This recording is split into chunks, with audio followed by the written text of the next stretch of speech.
Hi everyone, and welcome back to my channel. Thank you so much for stopping by again today. Today we're going to be talking about terms in real estate.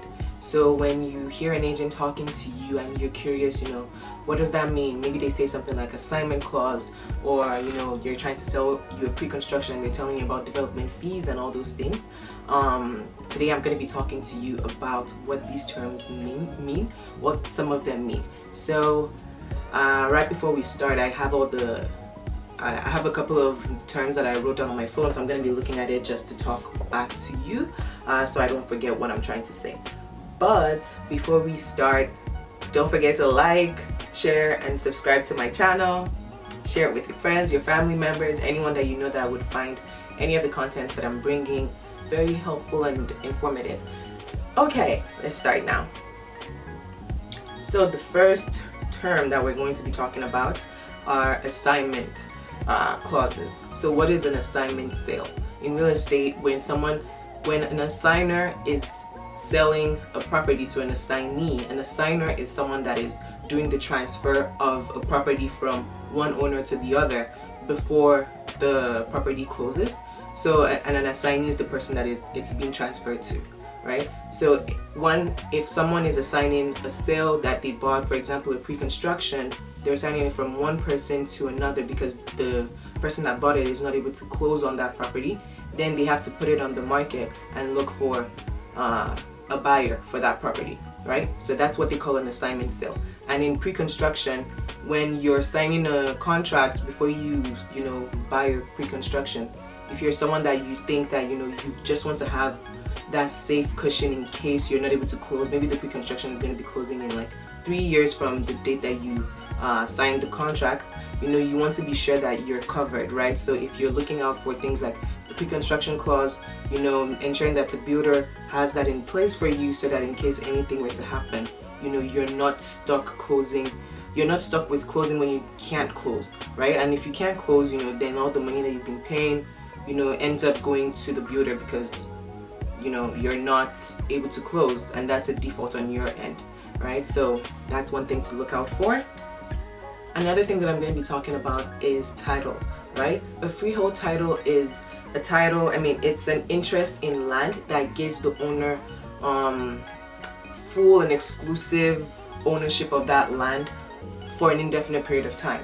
And there's another type of title that is called a leasehold title. This one is the type of title that it's the interest in land that gives the holder the right to use and occupy that land for a period of time. Like the other one is more indefinite, this one is more definite. You have ownership and occupation of that land for a period of time, not indefinite as the freehold title gives you.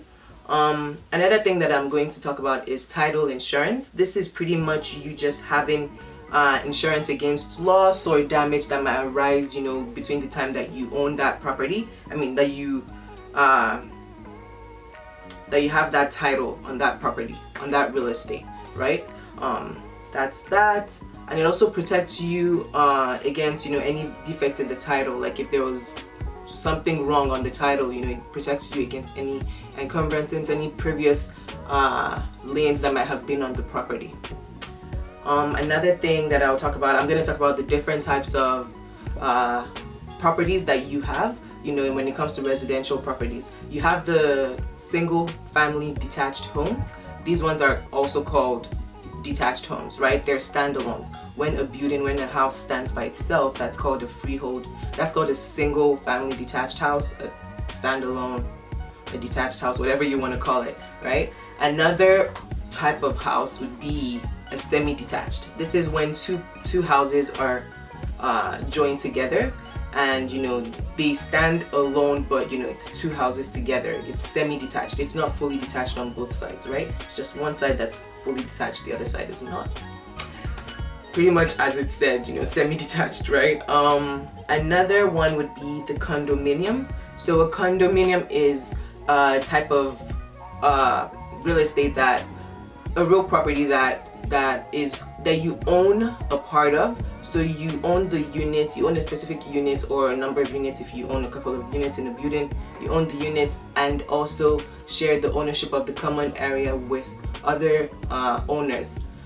from like other owners that the development has, right? Like, so if you buy a condo downtown, you know, you share ownership with other people that own units in that property. You know, you share ownership of the gym, you know, of the lobby, of the anything that any of the amenities that the building has.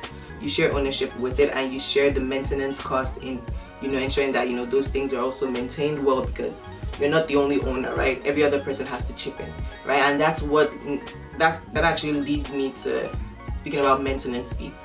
Maintenance fees are fees that are associated with the units, right? Like that you are paying to take care of all these other elements in the building. So if you're buying a unit in a building that costs maybe $200 a month for maintenance fees, that's the amount of money that you used to take care of. If, you know, they also put the money aside so that if there's an issue at any point in time, maybe, you know, the roof needs fixing, maybe the garage door needs fixing, instead of, you know, telling you, oh, today we're going to fix the garage door, chip in some money, you know, they'll just take from the amount that they already have stored, and then they use it to fix all these things and, you know, upgrade the units and basically improve the standard of living in your building, right? One more thing, another type of house or another style of house is the row house. Another name for that is townhouses, right? So these are houses that, the reason why it's called row house, you know, a row of houses. So different houses that are like attached to each other on a single row. That's what you call a townhouse, right?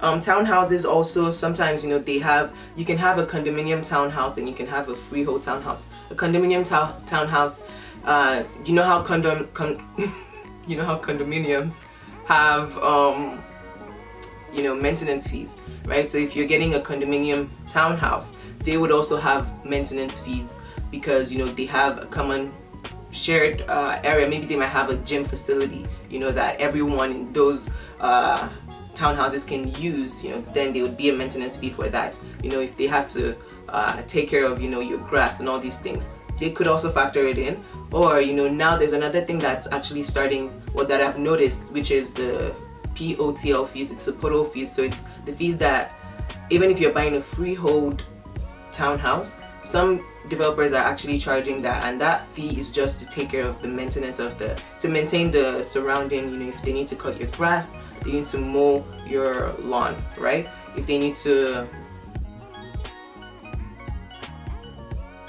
sorry about that guys, my camera died on me. So back to what I was saying, I was talking about the portal fees.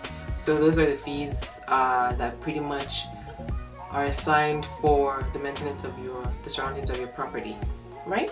The next thing I'm going to be talking about is CMHC insurance, mortgage insurance. So this mortgage insurance premiums are charged when a buyer is putting down less than 20% of the down payment.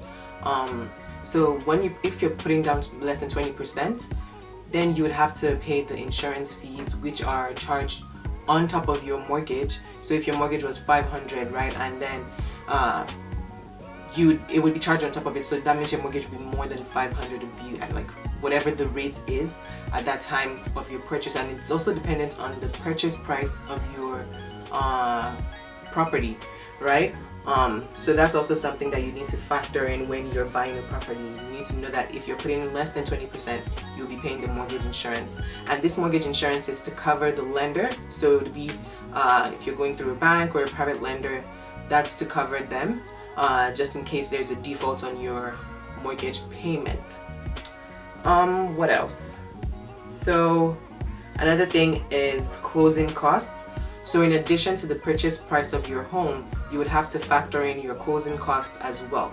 This cost usually covers things like the lawyer fees, the land transfer tax fees, you know, any of the other disbursements that you would have to pay on top of, you know, for your property. This is where you pay it, and you normally pay it at closing. We normally tell people to budget around 2 to 3% of the purchase price to cover their closing costs. So always make sure that whenever you're factoring in the offer price that you're going to be going in with, you know, on offer presentation, make sure that you're also calculating the cost to make sure that you have enough to cover your closing costs and any other costs that you might incur. You also have to factor in things like your moving costs, so make sure that you're doing a detailed planning before you embark on the journey to home ownership. Because if you buy a property and then you're not well prepared with your finances, with your with organizing this different steps that you're going to be taking, it could come back and bite you up the butt, right? So another term that I'll be talking about is counter offer. So let me give an example. If you submit an offer and the seller, for example, does not accept that offer, they can counter offer your offer. So that pretty much means they can send back another offer. They can revise the offer that you submitted and put a more favorable clause or term for them. For example, and that also nullifies the original offer that you put in. So whatever the new counter offer is, if you accept it, then you'll be accepting the terms based off of what they've countered it at. So it's not going to be the first one that you put in would not be binding. It's the new counter offer that would now be binding for both parties. So another term would be conditional offer. So what is a conditional offer? A conditional offer is pretty much when an offer is conditional upon certain specified requirements, pending the completion of specified requirements. So if you are submitting an offer and you put in the offer, let's say this offer is conditional upon the buyer getting an inspector to come in to inspect the house. This condition is this offer is conditional for 5 days, right? Then that means the offer that you've presented is conditional upon you getting a satisfactory review and feedback and detailed report from your inspector, telling you that all the things that are either wrong with the property or letting you know that the property is good to go. You can make your purchase, you can sign it and buy it. So when you're putting in a conditional offer, that's pretty much what that means. You're just putting conditions into your offer to ensure that that sale is not yet firm until you've gotten a satisfactory report of those conditions being met. That's that. And I just said something else that I actually want to touch on, which is when an offer is firm. This just means when an offer is set, done, accepted, no conditions, no wait periods. You don't need some things to be done. For example, you can put a conditional offer for financing, to ensure that you're getting your mortgage finance done and settled. That's a condition that you can put. But if you don't put any conditions, maybe you already did your calculations well beforehand, you got a pre-approval, I'll get to that as well. You got a pre-approval, you got you've ensured that you have the necessary funds, and you're also being approved by the bank, and you're going to be getting this place, whatever, like as long as the seller accepts this place is yours, then you don't put any conditions in it, and then the offer is firm. That's what a firm offer means. So guys, we've reached the end of the video for today. Thank you so much for tuning in, for listening. I hope you were able to learn a thing or two. And if you have any other questions that you're looking to get me to answer, send it to me personally. You can reach me on my Instagram page at Christianah Fash, or you can send it in the comment section below.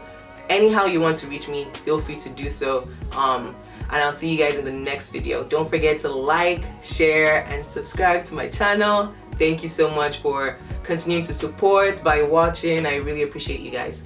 Have a lovely weekend. Bye.